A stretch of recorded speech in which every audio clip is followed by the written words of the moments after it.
médico de la Universidad de Rosario, soy compañero de pregrado de posgrado del doctor Pérez,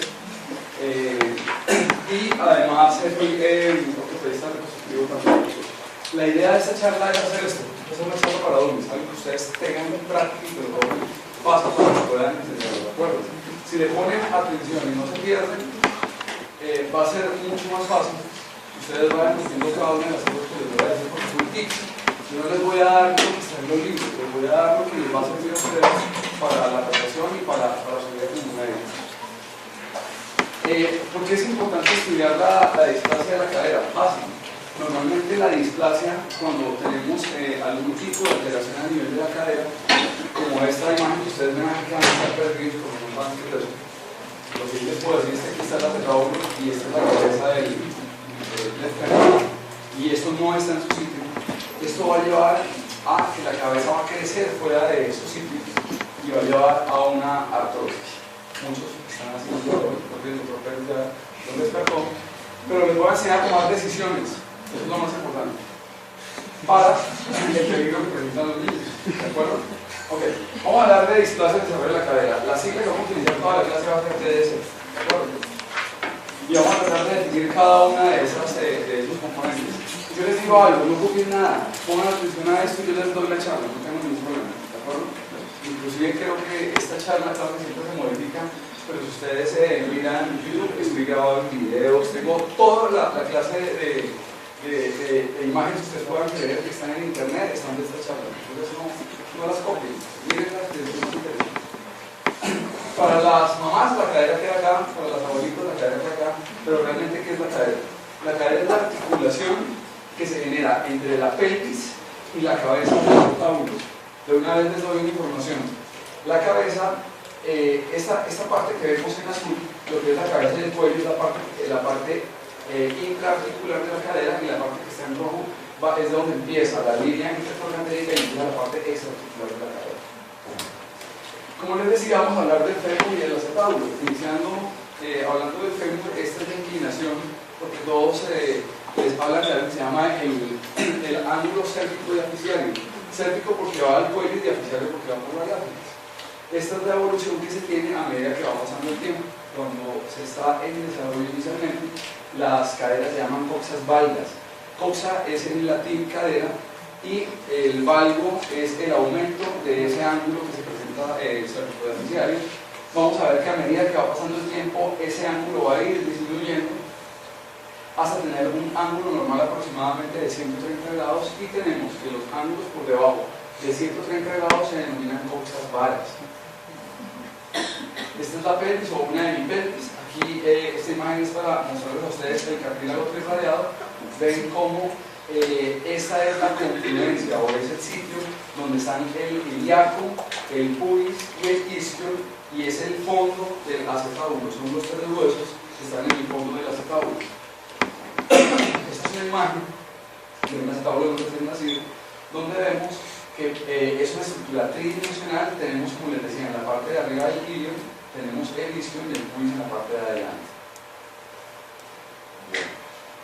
En el nacimiento vamos a tener tres estructuras fundamentales dentro de la formación del fémur. Recuerden que estamos hablando solamente del fémur. Tenemos entonces algo que se llaman las zonas de crecimiento del fémur. El fémur tiene que ser concéntrico con el acetábulo, y esa concentricidad va a estar a nivel de la cabeza. El núcleo de crecimiento primario va a ser el trocánter mayor, como lo ven acá en el número 1, que está marcado acá abajo, pero no lo anoten. El número 2 va a ser la fisis del trocánter, el cuello, la fisis del cuello femoral. Y el número 3 va a ser el istmo oficiario, y ustedes se dan cuenta que toda esa superficie de crecimiento está correlacionada. De ahí vamos a ver los cambios radiológicos que se presentan valga la redundancia, en las radiografías, y si ustedes entienden que todo esto está conectado, se van a dar cuenta por qué se va a alterar la forma de la cadera. Deben tener en cuenta que este centro de dosificación se da aproximadamente entre los 4 y los 6 meses. Dato para anotar: en las mujeres se produce entre los 4 y los 6 meses, y en los varones entre los 5 y los 7 meses. ¿De acuerdo? Eso es lo que van a encontrar en los libros. Esta es una micrografía, donde vemos cómo, ustedes ven esto que se ve blanco, es el cartílago, es la parte no osificada. Esta es la razón por la cual cuando ustedes ven las radiografías no ven la cabeza, es cartílago, y la parte que está osificada, en este caso que es la metáfisis, y parte de la cabeza, esto es el núcleo de osificación de la cabeza, es lo que vamos a ver en las radiografías. Esta es una radiografía que para mí es de las más importantes, y es por lo siguiente. Si ustedes se dan cuenta, miren la esfericidad que tiene la cabeza, y miren la esfericidad o la concentricidad que da el acetábulo, ¿cierto? Entonces, esta imagen es una imagen de un feto, y se hizo para hacer este esquema que les estoy explicando, pero lo que quiero que se den cuenta es que el acetábulo no es plano. El acetábulo desde antes de nacer tiene ya esta conformación, y vamos a ver más adelante por qué se produce esta conformación. Esto es más o menos lo que ustedes van a ver. Esta es una radiografía de los 3 meses al año, 8 años y 14 años. Y miren un poquito lo que les estaba hablando. ¿Se acuerdan que esto es una sola fisis? Es una sola zona de crecimiento. Entonces aquí no vamos a ver el trocánter mayor, no vamos a ver la cabeza, pero seguramente la cabeza está ahí.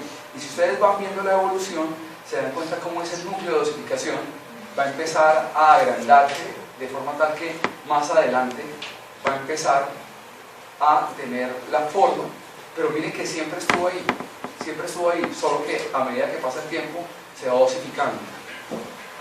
Las fisis de la cabeza normalmente se cierran alrededor de los 12 o 13 años en las niñas y de los 14 y los 15 años en los niños.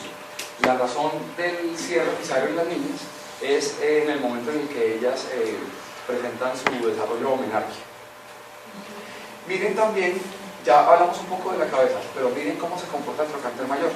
Aquí no hay imagen de trocánter mayor, hacia el año está empezando un esbozo de trocánter mayor, cuando ya se tiene 8 años ya está formado, pero esta línea que tenemos acá es la línea fisaria, o la línea, se dice fisaria, no oficiaria, ¿de acuerdo? Esta es la línea fisaria, y ya vemos que alrededor de los 14 años ya está completamente consolidada esa línea.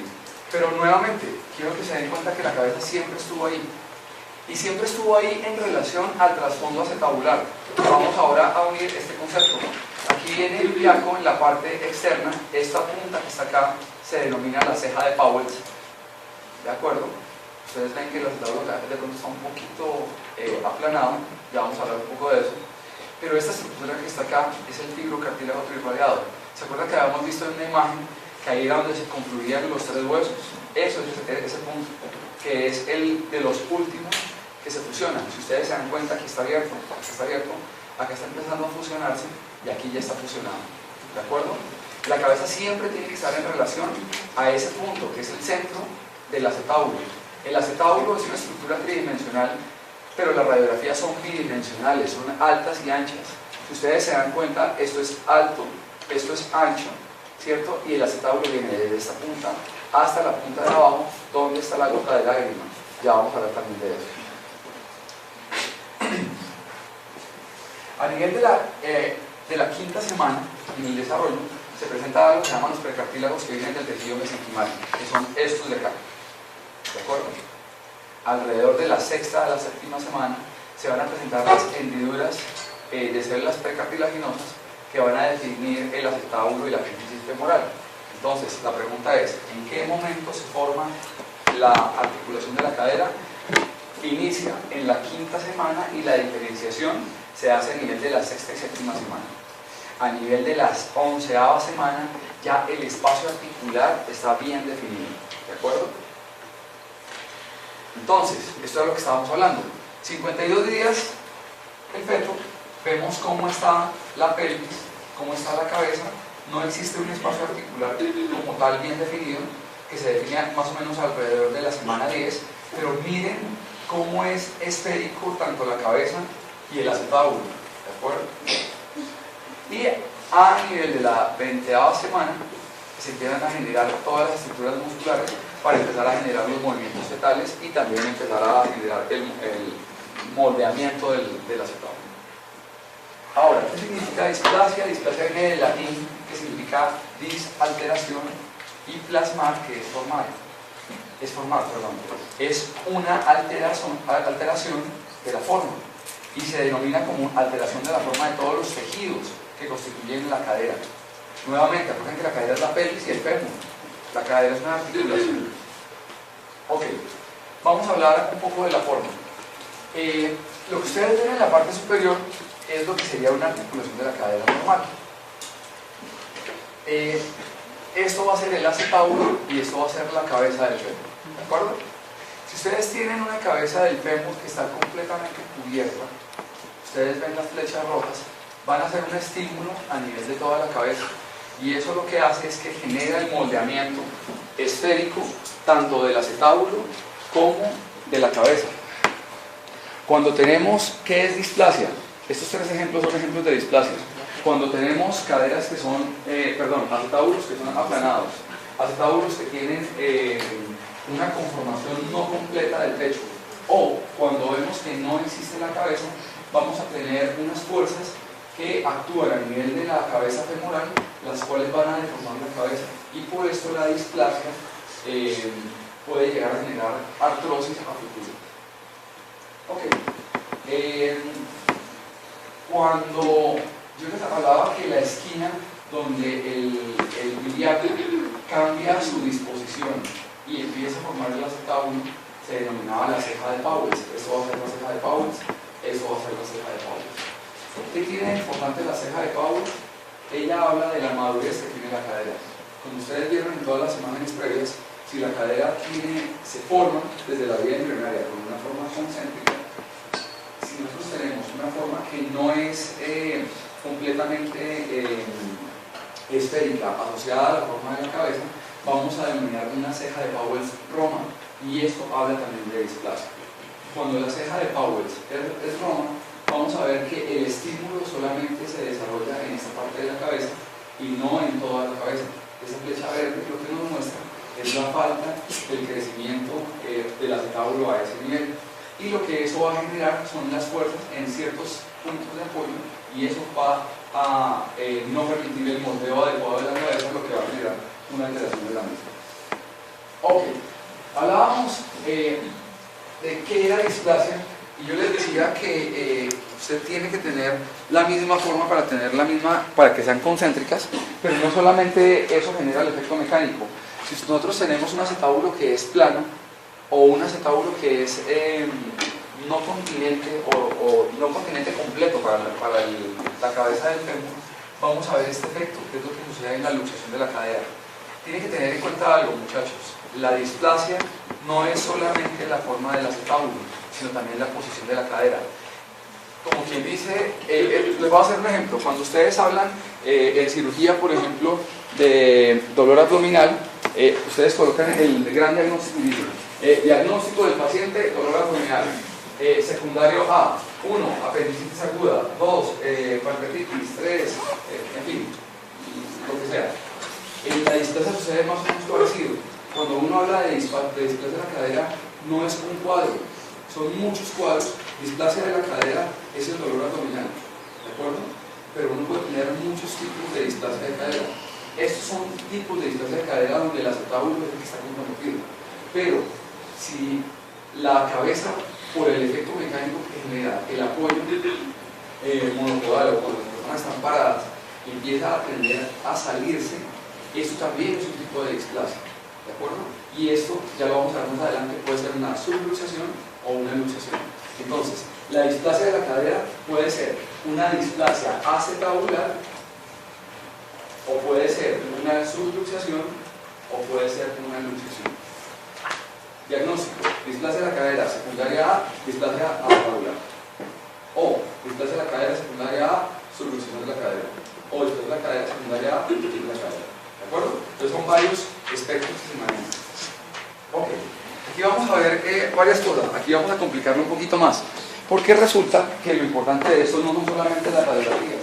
Estos son todos los tejidos que vamos a tener intracapsulares y extracapsulares, y así se denominan, como tejidos intracapsulares y extracapsulares. Tenemos nuevamente nuestra fisis, vemos la cabeza, vemos el trocánter mayor, vemos cómo a partir de la línea trocantérica, este dibujo de pronto le falta un poquitico más, este azul que está por acá y acá abajo está por acá. Vemos cómo lo que está en azul acá va a ser la cápsula